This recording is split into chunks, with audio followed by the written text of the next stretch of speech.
नमस्कार, स्वागत है आपका। खबरें अभी तक देख रहे हैं आप, आपके साथ मैं हूं मुमताज खान। मैं हाजिर हूं अपना खास कार्यक्रम खबर की तह तक लेकर। बड़ी खबर आपको दे रहे हैं। आज हरियाणा विधानसभा के मानसून सत्र की शुरुआत हो चुकी है। हमारे स्टेट हेड जितेंद्र चौधरी हमारे साथ बने हुए, सीधे उन्हीं का रुख करेंगे।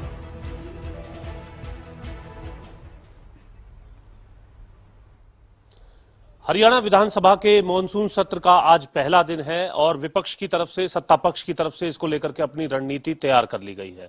आज पूरे दिन की कार्यवाही किस प्रकार से रहने वाली है, इस पर जानकारी देने के लिए हमारे साथ हरियाणा विधानसभा के स्पीकर ज्ञानचंद गुप्ता जी हैं, उनसे बातचीत करेंगे। सर, आज किस तरीके से पहला दिन है मॉनसून सत्र का, कार्यवाही जो है रहेगी? देखिए, आज की कार्यवाही सुबह प्रश्नकाल से शुरू हो गई। पहले 1 घंटे का प्रश्नकाल होता है, उसके पश्चात 0 आवर होता है। 0 आवर के अंदर हमने एक नई प्रक्रिया शुरू की है कि हर जितने भी 0 आवर के लिए बोलने वाले हमारे माननीय सदस्य हैं, अगर वो 15 से ज्यादा हैं तो ड्रॉ ऑफ लॉट से उनका नाम निकालेंगे। जो भी आएंगे वो 3-3 मिनट अपनी बात जो है किसी भी विषय के ऊपर, वो जो विषय उनका है उसके ऊपर वो बोल सकेंगे। उसके पश्चात जो हमारा जो लेजिस्लेटिव वर्क है, जो विधायी कार्य है, उसके ऊपर वो रहेंगे। बिल पेश होंगे, जो बिल सरकार की तरफ से आएंगे। और उसके पश्चात जो आज हमने कॉल अटेंशन मोशन जो एक लिया है, वो है जो बाढ़ग्रस्त एरिया हैं, जो बाढ़ से प्रभावित एरिया हैं, उन बाढ़ग्रस्त एरिया के बारे में कुछ लोगों ने कॉल अटेंशन मोशन दिया है। काफी बड़ी संख्या में विधायकों की तरफ से कॉल अटेंशन आया है, उसके ऊपर हम चर्चा करेंगे। जी हाँ, क्योंकि आपका जो विधानसभा क्षेत्र है वो भी कहीं ना कहीं बाढ़ से काफी प्रभावित। हाँ बिल्कुल, पूरा लगभग आधा हरियाणा जो है वो पूरी तरह से प्रभावित है, नुकसान काफी हुआ है। तो इसीलिए हमने इसको प्रायोरिटी दी है कि इसके ऊपर चर्चा होनी चाहिए। सरकार क्या करने जा रही है, विपक्ष की क्या मांग है, ये सारी चीजें अपनी बातचीत में अपने माननीय विधायक उसके अंदर रखेंगे।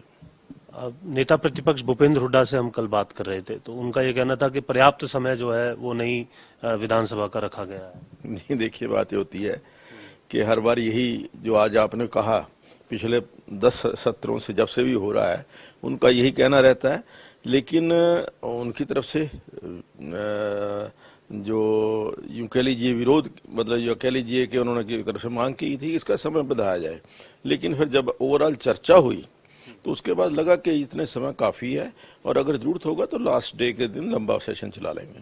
पहले सिटिंग का जो है वो रहा करता था कार्यक्रम, अब उसमें भी बदलाव समय के तौर पर। हाँ देखिए, पहले 4 घंटे की सीटिंग होती थी, अब हमने बदलाव करके 6 घंटे की सीटिंग की है।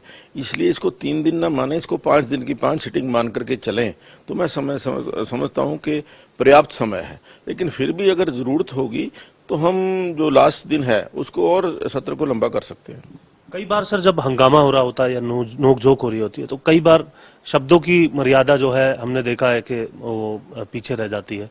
उसको लेकर क्या अपील करेंगे आप? अभय चौटाला का भी आपको प्रकरण याद होगा, पिछली बार आपको बाहर करना पड़ा था उन्हें। नहीं देखिए, मैं तो सभी हमारे सदस्य जो हैं सम्माननीय सदस्य हैं, लोगों ने उनको चुन करके भेजा है और मैं लोगों की भी ये अपेक्षा है कि मेरी भी ये अपेक्षा है कि जो हमारे चुने हुए प्रतिनिधि हैं विधानसभा के अंदर अच्छा व्यवहार करें, विधानसभा के अंदर विधानसभा की मर्यादा और गरिमा बनाए रखें और अपनी बात जरूर रखें, चर्चा करें। चर्चा किसी भी विषय के ऊपर चर्चा के माध्यम से कोई भी समाधान हो सकता है। तो मैं तो आपके माध्यम से सभी माननीय सदस्यों से, चाहे वो विपक्ष के हैं चाहे सत्ता पक्ष के हैं, निवेदन करूंगा कि अपनी बात पूरे अच्छे ढंग से रखें, लेकिन हल्ला गुल्ला करने से कोई चीज हासिल होने वाली नहीं है। एक सेंसिटिव मसला भी प्रदेश के अंदर हुआ सर, नूह की जो हिंसा हुई, जो घटना हुई, उस पर भी चर्चा होगी। उसको लेकर के क्या अपील आप पहले से करना चाहेंगे, क्योंकि उस पर भी हंगामा होने के आसार? नहीं देखिए, ये जो आपने जिस बात की और इशारा किया शायद नूह की घटना को लेकर है।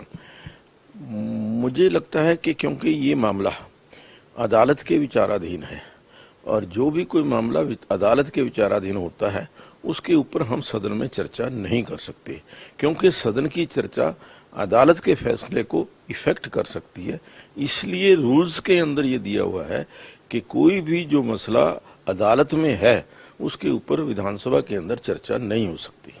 कुछ ऐसी क्लिप्स भी सर वायरल हुई जो आपने पिछली बार सदन की कार्रवाई से बाहर कर दी थी। मामन खान की बात मैं कर रहा हूं, जो विधायक है, वो क्लिप लेकिन बाहर जो है नजर आई थी। इसको लेकर के मीडिया, सोशल मीडिया के लिए क्या कहेंगे आप?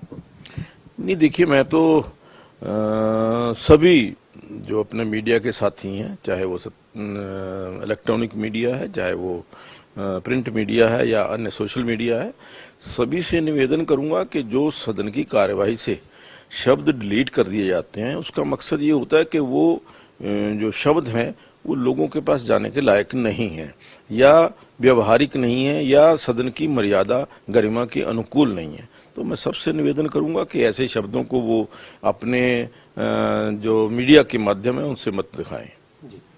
तो विधानसभा स्पीकर ज्ञानचंद गुप्ता मॉनसून सत्र से पहले खबरें अभी तक के साथ थे और सीधे तौर पर उनकी अपील को भी आपने सुना और आज किस तरीके से कार्यवाही रहने वाली है उसके बारे में भी जानकारी दी। विपक्ष के नेता हों या फिर जो सदन के अंदर होने वाली नोकझोंक हो, उसको लेकर के उनका यही कहना है कि सदन की गरिमा, सदन की मर्यादा को अगर बनाए रखा जाए तो ज्यादा बेहतर होगा। इस कार्यक्रम को हम आगे भी जारी रखेंगे। मुमताज, आप अपने सवाल पूछ सकती है। जी जितेंद्र, उम्मीद यही करेंगे कि इस बार शांतिपूर्ण तरीके से विधानसभा का ये मानसून सत्र चले। विपक्ष की हालांकि पूरी तैयारी है। जितेंद्र, विपक्ष के लोगों से भी आपने बात की है, विपक्ष के विधायकों से भी आपने बात की है। बड़े मुद्दे वो कौन कौन से हैं जिन्हें लेकर विपक्ष सरकार को घेरने की तैयारी में है आज से?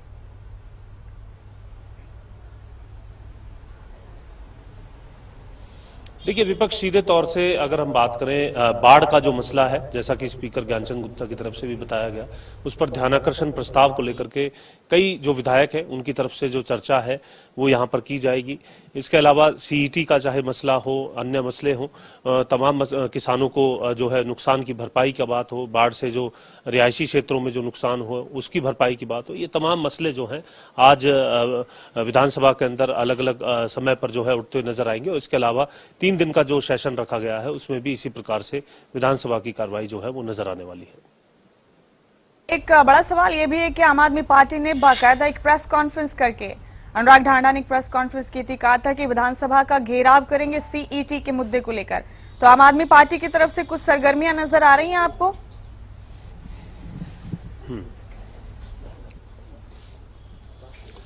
देखिए, अभी तक अगर हम बात करें, चूंकि चंडीगढ़ के अंदर हम मौजूद हैं और ऐसी स्थिति में अभी किस प्रकार से सरगर्मियां रहेंगी और किस प्रकार का प्रदर्शन होगा, किस तरीके का समय जो है उनकी तरफ से दिया गया है, ये तमाम चीजें अभी देखना होगा। क्योंकि करीब 10:30 के आसपास जो है ये सरगर्मियां जो हैं चंडीगढ़ के अंदर बनना शुरू हो जाएंगी। फिलहाल अगर हम बात करें, सत्ता पक्ष और विपक्ष से हम लगातार बात कर रहे हैं, स्पीकर ज्ञानचंद गुप्ता से भी हमने बात की है और उनका साफ तौर से यही कहना है कि जो सदन में जो भी नोकझोंक रहेगी उस नोकझोंक को लेकर के जो शब्दों की मर्यादा है एक और जो है वो बनी रहे। दूसरी तरफ जो मसला है आज बाढ़ का मसला जो है वो बड़े स्तर पर, क्योंकि ध्यानाकर्षण प्रस्ताव है और कई विधायकों को इस पर बोलने को लेकर के समय जो है वो दिया गया है और वो अपनी बात इस पर रखते नजर आएंगे और वहीं बातों बातों में सरकार के प्रबंधन को, सरकार को घेरने का काम करेंगे। वहीं सरकार को इस पर अपना जब जवाब देना है तो किस प्रकार से सरकार अपने तर्क जो है जवाब के अंदर देती है, प्रबंधन को लेकर के जो आगे जो कदम उठाए थे उसको लेकर के, रेस्क्यू को लेकर के किस प्रकार टीमें जो हैं सरकार की तरफ से एनडीआरएफ की टीमें लगाई गई, एसडीआरएफ की टीमें जो हैं वो लगाई गई, इस पर जो है आज विस्तृत चर्चा है। इसके अलावा 0 ओवर के दरमियान अलग अलग मुद्दों पर जो हंगामा है वो जरूर देखने के लिए आज मिलने वाला है। जितेंद्र, आप बने रहे हमारे साथ। आपने थोड़ी देर पहले कांग्रेस विधायक बीएल सैनी से खास बातचीत की थी, वो हम अपने दर्शकों को सुनाते हैं। आप हमारे साथ बने रहे। के मानसून सत्र की कार्यवाही कुछ देर में शुरू हो जाएगी। आज सदन के अंदर विपक्ष की तरफ से पूरा हंगामा जो है वो देखने के लिए मिलेगा, कई मुद्दों को लेकर के। साथ ही साथ ध्यानाकर्षण प्रस्ताव जो है वो बाढ़ से हुए नुकसान को लेकर के विपक्ष की तरफ से दिया गया है। हमारे साथ कांग्रेस के विधायक है बीएल सैनी, उनसे जानते हैं क्योंकि ये प्रस्ताव उनकी तरफ से भी दिया गया है। आज बाढ़ से हुए नुकसान को लेकर के प्रस्ताव आपकी तरफ से दिया गया है, क्या कुछ चर्चा रहेगी आपकी तरफ से? सबसे पहले तो आपका धन्यवाद। आज जो ध्यानाकर्षण प्रस्ताव हमारी तरफ से दिया गया है कि हरियाणा प्रदेश के अंदर जो बाढ़ आई, यानी कि जब भी पहाड़ों के अंदर ज़्यादा बरसात होती है तो नेचुरल बात है कि पानी तो हरियाणा के अंदर आएगा और पंजाब में भी आएगा। लेकिन उसके पुख्ता इंतजाम जो हैं वो पहले किए जाने चाहिए। ये भागदौड़ जो सरकार है उस टाइम तो करती है जब ऊपर से पानी आ जाता है और नुकसान होता है, लेकिन उससे पहले जहाँ तक मेरा खुद का सवाल है देखने का कि पूरे हरियाणा प्रदेश के अंदर कितना नुकसान हुआ, बहुत ज़्यादा नुकसान हुआ, और विशेष तौर पर यमुनानगर के अंदर, वहाँ पर मारकंडे में भी पानी आया, राक्षसी नदी में पानी आया और चतंग के अंदर पानी आया, और ज़्यादा तौर पे यमुना नदी के अंदर बहुत पानी आया और बहुत नुकसान हुआ। यमुना नदी ने तब की बार इतना नुकसान किया कि किले के किले ज़मीन के जो है यमुना के अंदर समा गए। जिन बारिश भी तो ऐसी हुई ना, सरकार कह रही है कि बारिश उम्मीद से बहुत ज्यादा हुई, पिछले कई दशकों में ऐसी बारिश। वो आप ठीक कह रहे हैं कि बारिश काफ़ी सालों के बाद ज़्यादा हुई है, लेकिन मैं ये भी कहना चाहूँगा कि 2014 के बाद सरकार ने इंतजाम क्या किए? कुछ भी नहीं किए, ठंडे चूल्हे पे बैठी रही। ना तो नदी नाले जो हमारे चलते हैं और जो नहरें हैं उनकी सफाई की गई, और ना ही यमुना नदी के साथ साथ जो बांध लगते हैं जिनको हम वो बोलते हैं रोक बोलते हैं, वो रोकें नहीं लगाई गई। तो उसकी वजह से बहुत ज़्यादा नुकसान हुआ, और सबसे ज़्यादा नुकसान जो हुआ वहाँ पर वो हुआ दादूपुर नळवी नहर को बंद करने का। और नंबर 2, जो वहाँ पर इलीगल माइनिंग हुई है, छछरौली के अंदर भी हुई, जगाधरी के अंदर भी हुई और रदौर के अंदर भी हुई, जो इलीगल माइनिंग हुई उससे क्या किया ठेकेदारों ने, सारी यमुना को खोद दिया। यमुना हमारी तरफ से नीची हो गई और यूपी तरफ से ऊंची है। पानी का जो है जो फ्लो है वो हरियाणा की तरफ हो गया। अब की बार उत्तर प्रदेश के अंदर कोई नुकसान नहीं हुआ क्योंकि उधर पानी गया ही नहीं। इलीगल माइनिंग की वजह से सारा जो पानी है हरियाणा की तरफ आया। ये तमाम मुद्दे तो रहेंगे ही रहेंगे। ध्यानाकर्षण प्रस्ताव है बाढ़ से हुए नुकसान को लेकर के। मुद्दा भले ही बाढ़ से हुए नुकसान का हो, लेकिन विपक्ष के पास घेरने के तरीके अलग अलग हैं, चाहे वो बाढ़ के प्रबंधन को लेकर के हो, जिस तरीके से बारिश हुई थी, या फिर इलीगल माइनिंग हो। इन तमाम मुद्दों को आज विपक्ष उठाते हुए नजर आएगा और ध्यानाकर्षण प्रस्ताव बाढ़ के मसले पर होते हुए नजर आएगा, जिसको लेकर के बीएल सैनी की तरफ से भी जानकारी दी गई है। चंडीगढ़ से कैमरामैन सूर्या के साथ जितेंद्र चौधरी। तो विपक्ष के पास इस बार कई मुद्दे हैं सरकार को घेरने के लिए। विपक्ष ने भरपूर तैयारी भी की है। विपक्ष के पास कई बड़े मुद्दे हैं जिनको लेकर सरकार से सवाल पूछे जाएंगे विपक्ष की तरफ से। हरियाणा में विधानसभा सत्र के दौरान विपक्ष के पास सीईटी के मुद्दे के अलावा नो हिंसा, बाढ़ से हुआ किसानों का नुकसान, बरसात की वजह से किसानों को हुई परेशानी, प्रदेश में खराब होती हुई सड़कें और कानून व्यवस्था, ये तमाम मुद्दे हैं जिन लेकर विपक्ष आज सरकार को घेरने की तैयारी के साथ विधानसभा में दाखिल होगा। इसके अलावा बेरोजगारी के मुद्दे पर, कर्जे के मुद्दे पर, ये तमाम मुद्दे हैं जिन पर विपक्ष आज सरकार को घेरने वाला है। जितेंद्र चौधरी हमारे स्टेट हेड मुसलसल हमारे साथ बने हुए हैं। विधानसभा से तमाम लाइव अपडेट्स आप तमाम दर्शकों तक लगातार पहुंचा रहे हैं। जितेंद्र का रुख एक बार फिर करेंगे। जितेंद्र, तो क्या सत्ता पक्ष और विपक्ष के विधायकों के विधानसभा पहुंचने का सिलसिला शुरू हो गया है?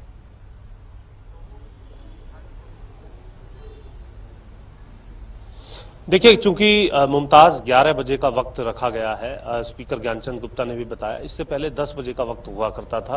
अभी पिछले कई सत्र से जो है एक नया बदलाव जो है किया गया है। सदन की जो टाइमिंग है उसको लेकर के 11 बजे से लेकर के 6 घंटे की जो सिटिंग है वो कर दी गई है। तो ऐसी स्थिति में 11 बजे के आसपास ही ये कह सकते हैं, 11 बजे से करीब 10 या 15 मिनट पहले विधायकों के पहुंचने का जो सिलसिला है वो देखने के लिए मिलेगा विधानसभा में। फिलहाल हम हरियाणा के विधानसभा स्पीकर ज्ञानचंद गुप्ता के आवास पर मौजूद हैं, जहां पर हमने उनसे बातचीत भी की है और साथ ही साथ उन मसलों को लेकर के भी बातचीत की है जिन पर नोकझोंक में जो वार्ता है या फिर जो चर्चा है वो अमर्यादित होते हुए नजर आती है। उस पर वो अपील करते हुए भी तमाम विधायकों से खबरें अभी तक के माध्यम से नजर आए हैं। साथ ही उनका जो है ये भी कहना था कि किस प्रकार से आज सदन की कार्यवाही रहने वाली है। आज 11 बजे अगर हम बात करें, सदन की जो कार्यवाही है वो शोक प्रस्ताव प्रस्ताव के साथ शुरू होगी और इसी के बाद अगर हम बात करें तो प्रश्नकाल शुरू होगा। प्रश्नकाल में तमाम जो विधायक हैं अपने क्षेत्र के संबंधित मुद्दों को उठाते हैं, वहां पर विकास को लेकर के उनकी सरकार से क्या डिमांड है और किस तरीके से पहले डिमांड रखी थी और आश्वासन मिला था, उसके बावजूद कदम नहीं उठाए गए हैं। इन तमाम विषयों को प्रश्नकाल के जरिए सवाल पूछते हुए तमाम विधायक नजर आते हैं, चाहे वो सत्ता पक्ष के हों या विपक्ष के हों। इसके बाद बीएसी की जो रिपोर्ट है, यानी सत्र की अवधि जिस तरीके से 3 दिन की रखी गई है, जिसमें आज 25 तारीख और इसके बाद 28 और 29 तारीख का दिन जो है वो मुकर्रर किया गया है, इसकी पूरी विस्तृत जानकारी जो है वो सदन के समक्ष प्रस्तुत की जाएगी। जिसके बाद 0 ओवर शुरू होगा। 0 ओवर में मुमताज अगर हम बात करें तो विधायक कोई भी मुद्दा जो है वो इंस्टेंटली यानी सीधे तौर पर खड़े होकर के उठा सकता है। हालांकि इसकी भी एक प्रक्रिया जो है वो बनाई गई है कि कौन विधायक खड़े होंगे और अपना मसला जो है वो रखेंगे। इसमें भी कुछ बदलाव किए गए हैं कि यदि 15 विधायक एक ही मसले पर बोलना चाहते हैं तो उस पर जो है पर्ची सिस्टम बनाया गया है, यानी पर्ची डाल करके जो विधायक है उन्हें उसमें से चुना जाएगा और वे अपनी बात रख सकेंगे। तो 0 ओवर में ये कह सकते हैं कि इस प्रकार के मुद्दे जरूर देखने के लिए मिलेंगे जिन पर हंगामा हो सकता है सत्ता पक्ष और विपक्ष के विधायकों के बीच में, सरकार और कांग्रेस के बीच में, विपक्ष के बीच में। अब ये देखना है कि किस तरीके के वो मुद्दे होंगे, क्योंकि काफी दिलचस्प जितेंद्र, एक बड़ा सवाल इस बार विपक्ष की तरफ से मानसून सत्र की मुद्दत को लेकर भी उठाया गया तमाम मुद्दे। जी जितेंद्र, नेता प्रतिपक्ष भूपेंद्र सिंह हुड्डा ने मानसून सत्र की मुद्दत को लेकर सवाल उठाया। सिर्फ 3 दिन का ये सत्र होगा, कह रहे ये वक्त नाकाफी है।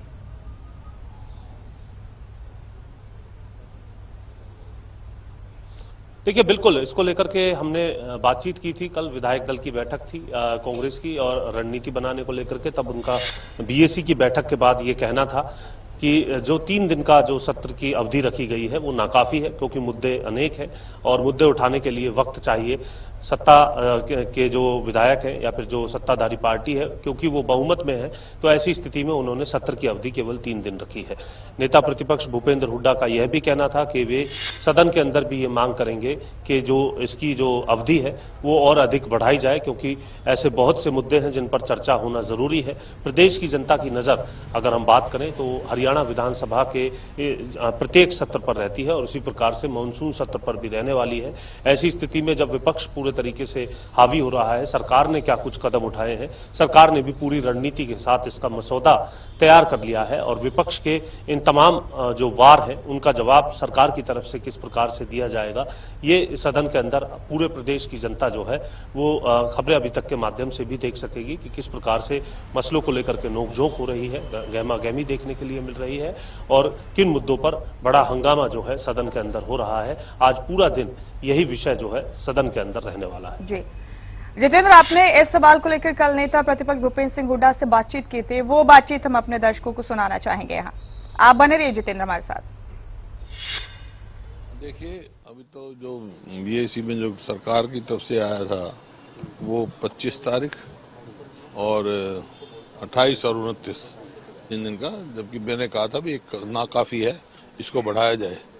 तो मैंने कहा है, लेकिन मेजोरिटी उनकी है और विधानसभा में उठाएंगे, इसको बढ़ाना चाहिए क्योंकि बहुत ज्यादा ज्वलंत मुद्दे हैं जिनकी।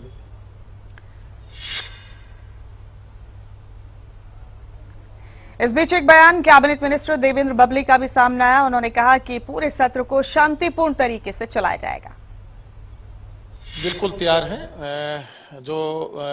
मैं अगर बात करूं मेरे कार्यकाल की, जब से मुझे बतौर विकास और पंचायत मंत्री के रूप में जिम्मेवारी मिली, एक बड़ा बदलाव हमारी सरकार की तरफ से किया गया है और उसके रिजल्ट भी अब आने शुरू हुए हैं। और मैं पहले भी आप लोगों के चैनल के माध्यम से बता चुका हूं कि अब हरियाणा के गांव का विकास गली नाली चौपाल तक सीमित नहीं। हम जो हमारा 9 स्तरीय कार्यक्रम की हम चर्चा करते हैं, जो 15 सुविधाओं की हम बात करते हैं, वो हर गांव तक ले जाने का लक्ष्य हमारी सरकार ने पहले से रखा हुआ है, उसको इम्प्लीमेंट करना है। एक व्यवस्था परिवर्तन कह सकता हूं आया है।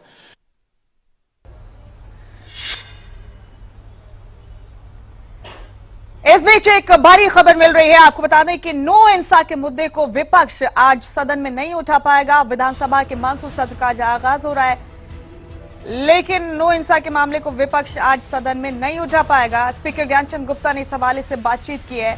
बताया गया है कि क्योंकि मामला कोर्ट में है, लिहाजा विपक्ष इस मुद्दे को आज विधानसभा में नहीं उठाएगा। तो ये बड़ा अपडेट आपको दे रहे हैं। स्पीकर ज्ञानचंद गुप्ता का कहना है कि क्योंकि कोर्ट में मामला विचाराधीन है, जेर समाअत है और इसीलिए इस मामले को सत्र के दौरान नहीं उठाया जाएगा। हमारे स्टेट हेड जितेंद्र चौधरी हमारे साथ बने हुए, लगातार उन्हीं का रुख कर रहे हैं। जितेंद्र, ये एक बड़ी खबर सामने आई है, नो हिंसा विपक्ष के पास एक बड़ा मुद्दा था इस बार मानसून सत्र में उठाने के लिए और सरकार से सवाल करने के लिए, लेकिन अभी अभी खबर ये सामने आई है कि क्योंकि अदालत में विचाराधीन है ये मामला, लिहाजा इस पर सदन में विपक्ष बात नहीं कर सकता। स्पीकर ज्ञानचंद गुप्ता ने भी इस हवाले से बात की है। आपके पास क्या अपडेट्स हैं जितेंद्र?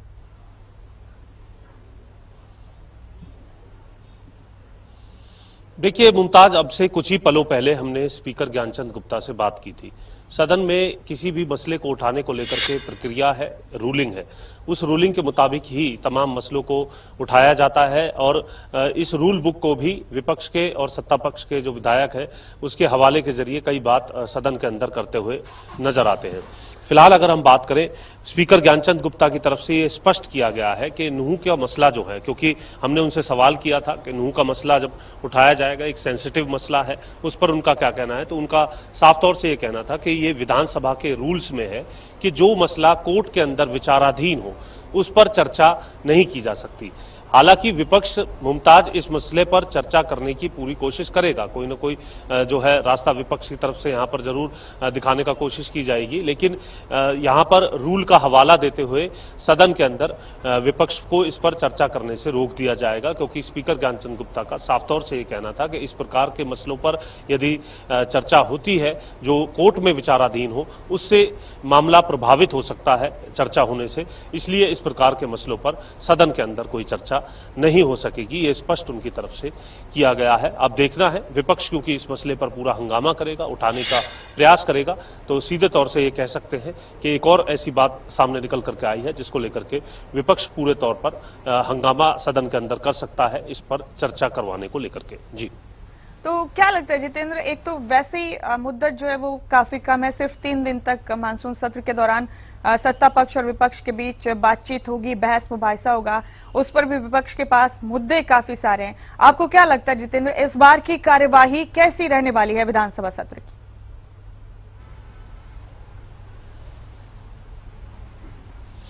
देखिए, तमाम मुद्दे विपक्ष के पास हैं और विपक्ष को ऐसा लग रहा है कि उनके पास जिस प्रकार के मुद्दे हैं वो सरकार को पूरे तरीके से यहां पर घेर लेंगे। अब सरकार की तरफ से भी इन मुद्दों की पूरी फहरिस्त को देखते हुए इनका जवाब जो है वो तैयार कर लिया गया है। ज्यादा वक्त नहीं है मुमताज, 11 बजे जो कार्रवाई है करीब, यानी कि अब से करीब 40 मिनट बाद सदन की जो कार्रवाई है वो पूरे तौर पर शुरू हो जाएगी और उसमें ये देखना होगा कि किस प्रकार से विपक्ष के जो तमाम विपक्ष की जो मुद्दे हैं उनको लेकर के किस प्रकार से जो मसला है वो उठाया जाता है। फिलहाल अगर हम बात करें, स्पीकर ज्ञानचंद गुप्ता अपने आवास से रवाना हो रहे हैं विधानसभा के लिए, क्योंकि विधानसभा में इससे पहले भी जो कार्य हैं वो रहते हैं।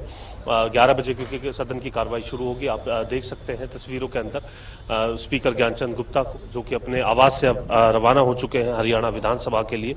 और जैसा कि आपने कहा कि हंगामा पूरे तौर पर जो है कोशिश की जाएगी कई मसलों पर होते हुए जो है विपक्ष की तरफ से, क्योंकि विपक्ष अपनी उपस्थिति इसके माध्यम से दर्शाने की कोशिश करेगा। विपक्ष का पूरा प्रयास ये रहेगा कि इन तमाम मसलों को उठाया जाए, क्योंकि सरकार का काम कदम उठाना होता है, प्रशासन को आदेश देना होता है, सरकार को जो है जो भी मसले हैं उस पर विकास को लेकर के कितनी लकीर सरकार की तरफ से खींची गई है उसकी पूरी जानकारी देने का काम होता है। वहीं विपक्ष जो है इसको लेकर के किस तरीके से जो हंगामा करता है और किस तरीके से सरकार जवाब देती है, ये सवाल जवाब का सिलसिला कैसे समय समय पर हंगामे में बदलेगा या फिर नोकझोंक में बदलेगा, ये तमाम चीजें आज पूरे दिन दिलचस्प रहने वाली हैं। हमने तस्वीरें भी दिखाई, स्पीकर ज्ञानचंद गुप्ता रवाना हो चुके हैं हरियाणा विधानसभा के लिए, जहां आपसे कुछ ही देर बाद करीब ये कह सकते हैं 35 से 40 मिनट बाद जो सदन की जो कार्रवाई है यानी 11 बजे वो शुरू हो जाएगी और इस कार्रवाई में तमाम प्रदेश की जनता ये देख सकेगी कि किस